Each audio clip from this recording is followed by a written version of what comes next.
បាទអញ្ចឹងសួស្តីទាំងអស់គ្នាហ្នឹងហើយអញ្ចឹងដោយសារតែខ្ញុំមានគ្នាយើងមួយចំនួនអត់យល់ពីការដាក់បន្ទុកអញ្ចឹងខ្ញុំក៏ធ្វើវីដេអូនេះឡើងដើម្បីបញ្យល់យើងដាក់បន្ទុកឧទាហរណ៍ថាអាគាររបស់យើងជាអាគារគ្រឿងគំនូរមួយអញ្ចឹងបន្ទុកđangបែងចែកជាពីរប្រភេទធំតែប្រើប្រាស់ទី1បន្ទុកថេនេះដែលយើងហៅថា dead load មួយទៀតបន្ទុកអថេដែលយើងហៅថា live load ណាអញ្ចឹងបន្ទុកថេដែលយើងមានលើហ្នឹងវាមានអីខ្លះដូចជាទី1មានការ៉ូនិងបាយអការ៉ូបាយអហ្នឹងកម្រាស់គិតជាម៉ែត្រជាង 0.05 ម៉ែត្រគេបូកចូលគ្នាហើយដង់ស៊ីតេរបស់វាគឺ22គីឡូញូតុនក្នុង1ម៉ែត្រគីបអញ្ចឹងគុណនេះទៅគឺបាន1.1គីឡូញូតុនក្នុង1ម៉ែត្រការ៉េ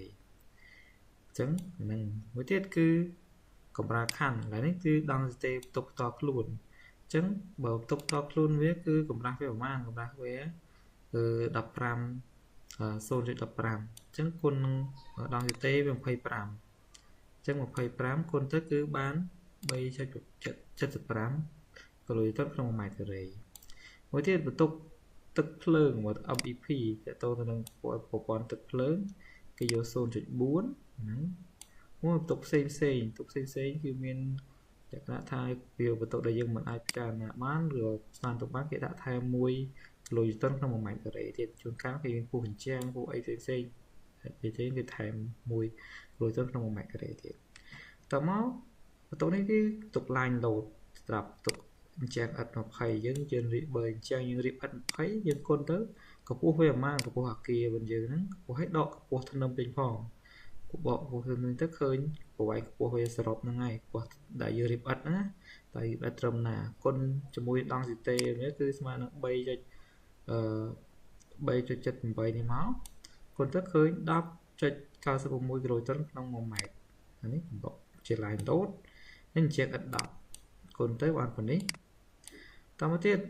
ទៅនឹងបន្ទុកអថេបើក្នុង error code 2របស់យើងមើលមក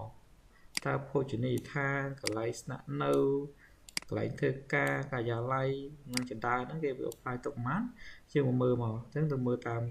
category A ដល់ category របស់យើងហ្នឹងយើងមើលមកតើតម្លៃមកតើអាគារយើងមានប្រភេទបន្ទុកអីខ្លះដែលយើងត្រូវធ្វើហ្នឹងហើយផ្លូវដើរដាក់ប្រមាណអីដាក់ប្រមាណយើងមើលទៅតាមហ្នឹងមកអញ្ចឹងហើយហ្នឹងគឺតើតើនឹងបន្ទុកខ្ញុំមានប៉ុណ្ណឹងបើសិនជាមានចម្ងល់អីផ្សេងទៀតអញ្ចឹងយើងអាចសាកសួរបន្ថែមទៀតហើយទៅពេលយើងរៀនអាចមានចម្ងល់អាចសុំទៅជាសំណួរណាអរគុណច្រើនបងប្អូន